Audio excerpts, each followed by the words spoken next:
Have you ever been walking through the grocery store and you look at the meat counter and you see one of those big, beautiful tomahawk steaks? I'm talking a 2 or 3 pound piece of meat. And you thought to yourself, I wouldn't even know where to start to cook this thing. Well, I'm going to show you today on Greg the Grilling Guy.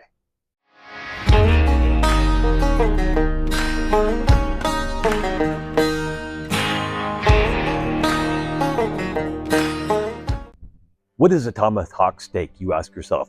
It's basically a ribeye steak. It's just cut really, really thick, and they leave the bone on. They do what's called Frenching on the bone, which is to say they take away all the meat and they leave just this little end piece on there, and it's just really more for aesthetic. You know, it makes a nice handle where you're gonna eat this thing. But it really serves no purpose other than just giving it a good look. Now, this tomahawk steak that I have here, I got at Walmart. It was on sale, it was on clearance day, and I said, there is no way that thing is going to waste. So I picked it up and we're gonna cook this thing up. Now, this thing is just shy of 3 pounds. I think it's 2.8 pounds. So we could probably feed about 3 people or 1 grilling guy. So we're gonna start with this steak the same way we start with everything. We're gonna brine this thing. So take you through the brining process. If this is kind of new to you, I have basic kosher salt. And the reason I'm using kosher salt is that the granules are a little bit larger than a regular table salt or an iodized salt. Iodized salt is going to impart some flavor into that. You don't want this. What you want is to sprinkle the salt onto the steak all around. So we're going to get the top, the bottom, the sides, and it's going to sit there. We're going to let it sit in the fridge for 3 to 4 hours. And while this thing sits in the fridge, it's going to draw the moisture out of the steak, and it's going to make these slurry on top of the steak and all around. And then it's actually going to reabsorb that moisture, and that's what's going to keep the juices in, and that's going to give you a really super flavorful steak. Now, I've shown you how to do this in the past, but this one we're going to do a little bit differently. We're going to put the salt onto this, and then we're actually going to put a bit of a rub on there as well. And this is just a paprika, salt, pepper kind of rub that I just want to put on there. A little bit of garlic in there as well. Go really lightly on there, but I want that to reabsorb into this steak as well because it's so thick. I want to make sure I'm getting as much flavor as I can into this steak. So let's go through the brining. Now with the brining, I want to make sure that I get this steak really well coated because obviously this is a big hunk of meat. Normally I'd say go a bit lighter, but in this case I really want to get it all over the steak. Flip that over and we're going to do the same thing on the other side. Again, go a little heavier than you would on a normal steak. I actually want to be able to see the salt on this.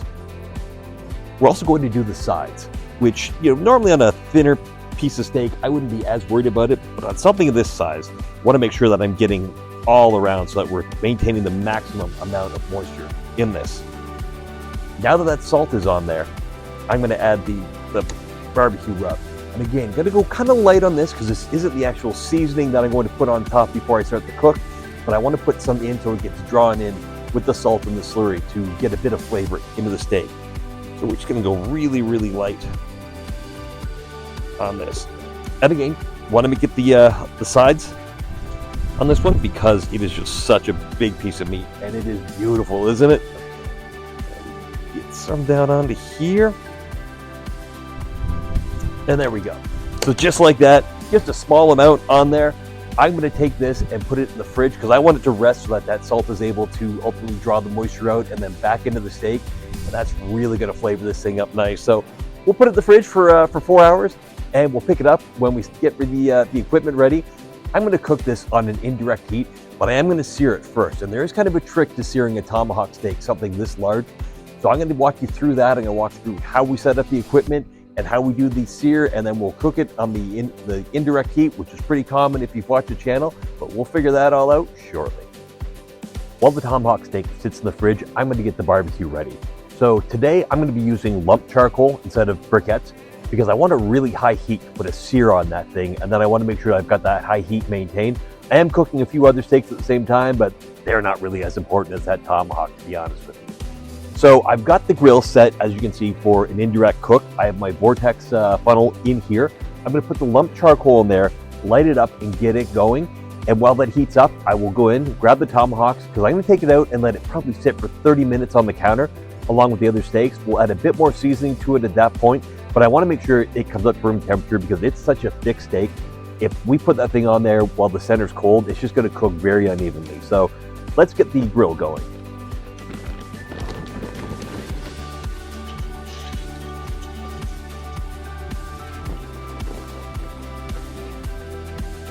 The lump charcoal is going to cook much hotter than just your regular charcoal briquettes, but because you've got these uneven sizes, they tend to, you can't control the temperature quite as well. I'm not worried about that because of the indirect heat, and I do want a higher heat while I cook this, but that's the reason I'm going with lump versus briquette. Now I have the Weber Performer grill, and it does have a start or an ignition button that gets the flame going. It's got a propane tank, so I don't need to put any charcoal chimney or anything in that space, which is nice with this thing. So with that lit, we'll let it run for probably 5 or 10 minutes so the coals on the bottom get going, and then we'll just let it naturally burn itself up. As I say, we're gonna go get that steak and take care of that.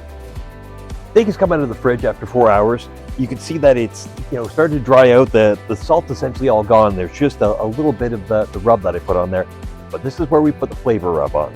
Now, I'm gonna use duck fat as a binding agent to get the rub to stick to the steak, but the rub that I'm using is actually, it's called Hunk of Burnin' Rub.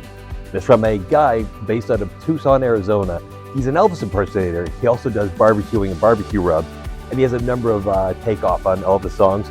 I'll tell you two things. I love the names of his rubs, and they're actually really, really good. So, he's not a sponsor of this channel. I think it's hilarious. I'm a massive Elvis fan, and I think it's great that this guy does this. So let's get the duck fat on here. We'll get some rub on. I'm not going to go super heavy on this because it is, a big piece of meat. It's only going to get so much. This is really just going to be for a crust. A little bit of flavoring because that will burn on when we put it on to sear.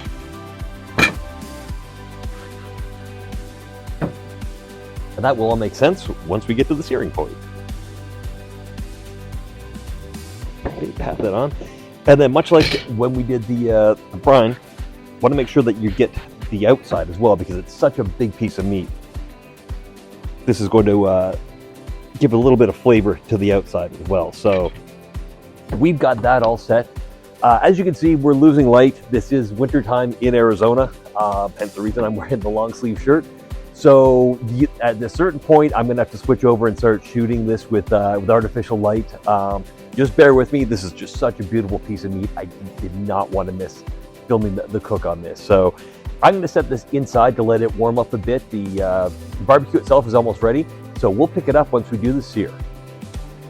Hi all, if you've watched the video this long, I want to say thanks for watching. I really do appreciate the time that you take to watch my videos, and let you know that when I took this video in and started to do the editing on it, unfortunately something happened with the camera and everything in the cook is shot out of focus. Now the content is still good, the audio is fine, you can make it, but I'm not really happy with the quality. I wouldn't expect anyone to watch it. I will put it together and I will put it out, so if anyone's interested in just listening, they can do so.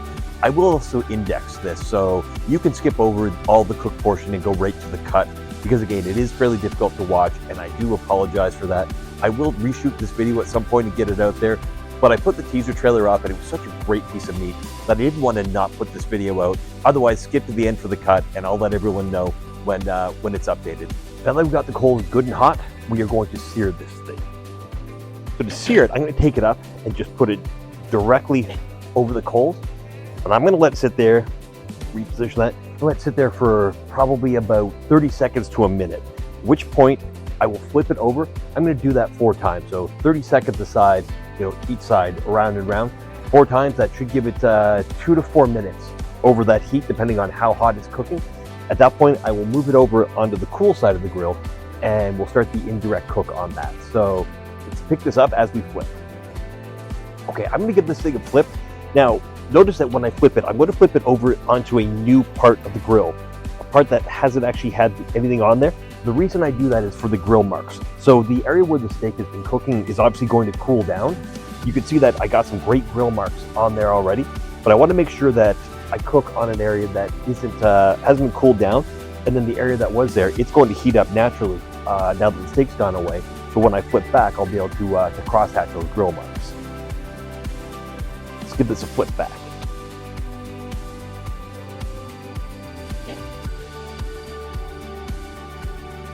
Give it a little push down just to make sure it's settled on the grill.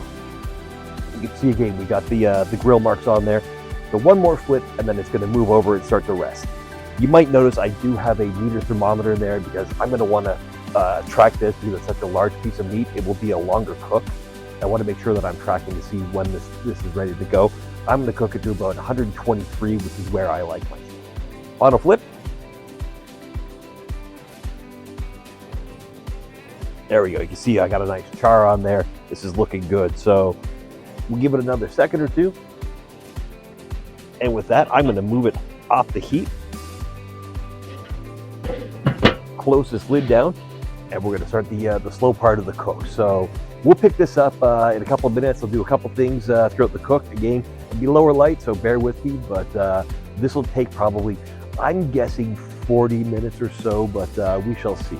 I should also mention that before I move it over to the indirect side, you need to kind of hit the outside of these as well because it's just such a thick piece of meat. You want to make sure that you're getting this seared all the way around. I'm going to use a bare mountain smoke packet as well.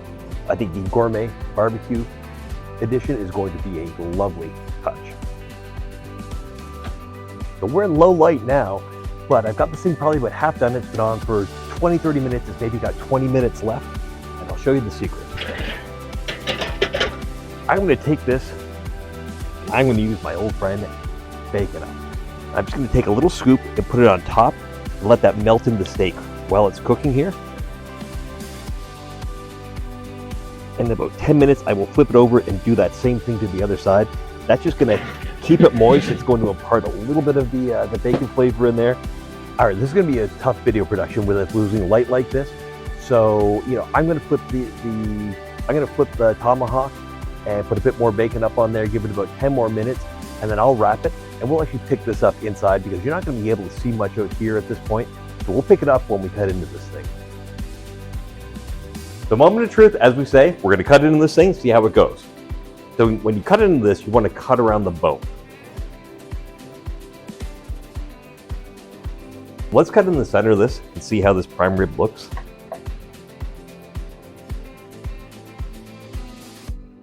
I can already tell that we're looking at a good cut, but I'll take a little slice off the end because we have to know if that bacon up actually made it. That is so good.